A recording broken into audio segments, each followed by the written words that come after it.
मरहबा collection, fashion की दुनिया का भरोसेमंद नाम। ऊंची से ऊंची कंपनियों के कपड़े जैसे रेमंड, अरविंद, सोक्टास, कैडनी, सम्मान, नसीमा, लुथाई, सियाराम, ओसीएम और लेलन जैसे ऊंची कंपनियों के कपड़े मिलने का बाएतमाद मरकज। हमारा पता याद रखिए, Jamhoor high school main road, Malda Chowk, जैतून हजीन मस्जिद के पास, मालेगांव। पत्रकार परिषद में हमारे शहर जिला के अध्यक्ष एजाज बेग साहब, जमील साहब और सभी मेरे साथी, सबसे पहले मैं आप सबका इस्तकबाल करता हूं और स्वागत करता हूं। आप जानते हैं कि आज 7 सितंबर है और पिछले साल आज ही के दिन 7 सितंबर 2022 को हमारे नेता आदरणीय खासदार राहुल गांधी जी ने भारत जोड़ो यात्रा शुरू की थी। ये भारत जोड़ो यात्रा अपने आप में एक ऐतिहासिक यात्रा थी, एक तारीखी वाक़या था जो कन्याकुमारी से लेके कश्मीर तक 4,500 किलोमीटर का सफ़र इस यात्रा ने पैदल तय किया था। और इसका मकसद एक ही था कि भारत को जोड़ के रखना है। नफ़रत के बाज़ार में मोहब्बत बांटने का काम हमारे राहुल गांधी जी ने किया है। कन्याकुमारी से निकल के कश्मीर तक का लंबा सफ़र, चाहे बारिश हो, चाहे सर्दी हो, चाहे धूप हो, धूल हो, मिट्टी हो, लेकिन उन्होंने पीछे नहीं हटे और अब उनके पैर में छाले आ गए। लेकिन उन्होंने सोचा कि लोगों के दिल में जो छाले आए हैं नफ़रत के, वो मेरे पैर के छालों से बहुत कम है। नफ़रत का जवाब मोहब्बत से देने के लिए ये यात्रा का आयोजन किया गया था।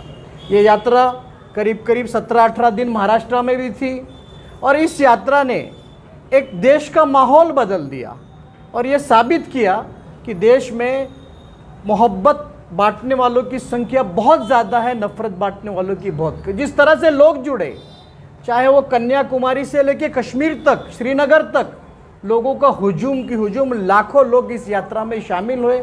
हर वर्ग के लोग, हिंदू, मुस्लिम, सिख, ईसाई, दलित, आदिवासी, क्रिश्चियन, हर समाज के लोग उनके साथ में आए और यात्रा में शामिल होकर यात्रा को कामयाब बनाया। अब यात्रा ने इतना परिवर्तन कर दिया है कि उसके नतीजे आपके सामने आए हैं कि ये यात्रा कर्नाटक से गई 14-15 दिन और कर्नाटक में मेजॉरिटी के साथ में कांग्रेस की गवर्नमेंट आ गई है। तो आज हम उस यात्रा को याद कर रहे हैं और वही यात्रा के लक्ष्य के ऊपर आज महाराष्ट्र में भी, पूरे महाराष्ट्र में जनसंवाद यात्रा का आयोजन किया गया है।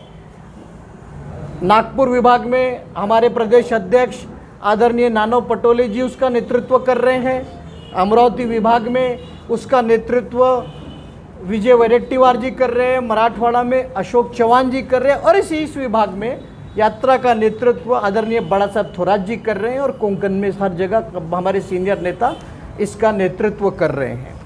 तो जनसंवाद यात्रा का मकसद ये है कि लोगों के बीच कहा जाए। कुछ लोग ऐसे हैं जो अपनी मन की बात रेडियो से कर रहे हैं, लेकिन हम लोग जनता की मन की बात सुनने के लिए रास्ते पर आए हैं।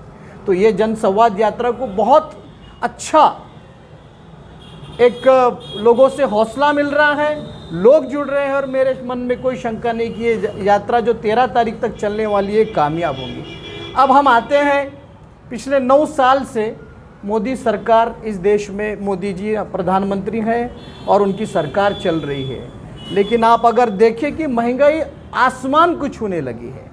एलपीजी का जो सिलेंडर 2014 में 450 रुपये का था, आज वो बढ़ के 1150 रुपये का हो गया। 800 रुपये बढ़ाए गए, फिर 200 रुपये कम किए गए।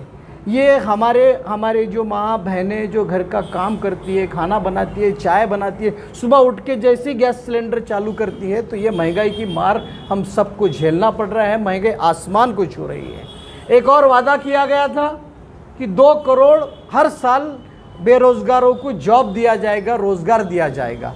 9 साल हो गए हैं इस सरकार को आके, उस हिसाब से 18 करोड़ जॉब बेरोज़गारों को मिलना चाहिए था, लेकिन इसका उल्टा हुआ।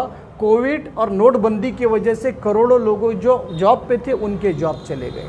तो 9 साल में एक भी आदमी ऐसा बता दे जिसको सरकारी जॉब मिला है, वहाँ पर भी ये सरकार पूरी तरह नाकाम हुई है। एक और वादा किया गया था कि हर किसी के अकाउंट में 15 लाख रुपए आएंगे।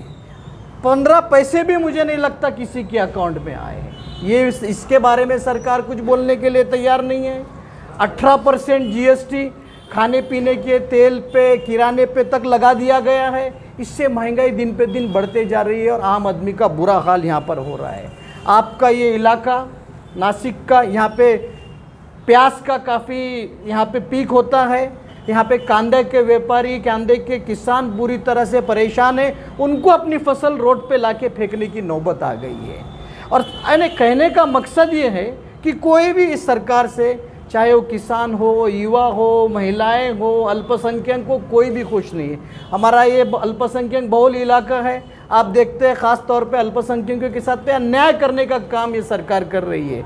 नारा तो दे रही है सबका साथ, सबका विकास, सबका विश्वास, लेकिन सिर्फ कुछ ही लोगों को ये विश्वास में लेके काम कर रही है। अल्पसंख्यक के ऊपर एट्रोसिटी की घटना बढ़ रही है, मॉब लिंचिंग की घटना बढ़ रही है। इस तरह का काम किया जा रहा है।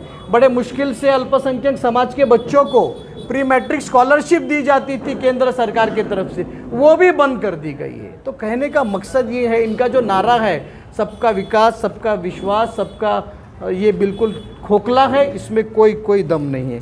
अभी आप कुछ दिन पहले आपने देखा होगा कि मणिपुर में किस तरह से हमारे आदिवासी बहनों को एक बिना कपड़े के रोड पे परेड करा दिया गया। जब कहाँ था इस देश का संविधान, कहाँ थे ये लोग? ये बातें करते हैं कि हम महिलाओं की सुरक्षा की हम जिम्मेदारी लेते हैं, लेकिन करने के लिए कोई तैयार नहीं। अभी तक बंटवारा होता था जात के, धर्म के नाम पे, क्षेत्र के नाम पे। अब इन्होंने नया बंटवारा ला लिया। हिंदुस्तान, भारत और इंडिया का नाम बदल के भारत लाने का यहाँ पे नई कोशिश की जा रही है। कहाँ से आप भारत का, इंडिया का नाम हटाएंगे?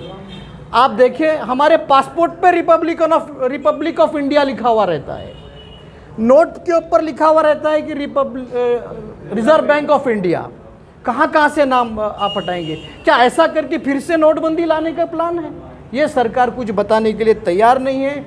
मैं बताना चाहता हूँ कि ये सरकार 9 साल में ये सरकार ने कुछ नहीं किया है। हर तरफ हाहाकार मचा हुआ है, चाहे किसान हो, अल्पसंख्यक हो, महिलाएं हो, युवा हो, बेरोजगार हो, सब इनके वादे सब खोखले, झूठे और बेबुनियाद। यानी इनमें इन्होंने जो वादे किए इसमें कोई दम ही नहीं था।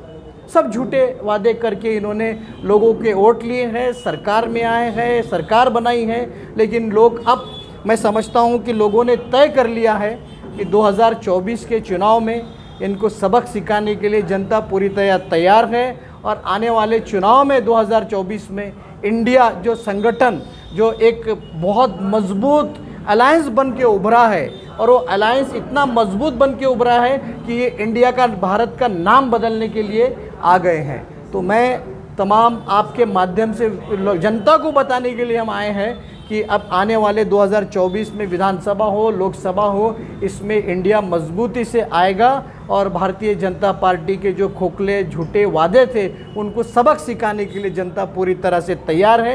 यही कहने के लिए आज पूरे महाराष्ट्र में ये पत्रकार परिषद है। मेरे पास मालेगांव की जिम्मेदारी थी, मालेगांव में मैं आया हूँ। और आपके अगर कुछ सवालात है तो आप बताइए। यहाँ पे पावर लूम की जो इंडस्ट्री है, इसके लिए आपने देखा कि पिछले महीने ही, शायद 2 महीने पहले, इमरान प्रतापगढ़ी साहब की यहाँ पे बहुत बड़ी सभा हुई है।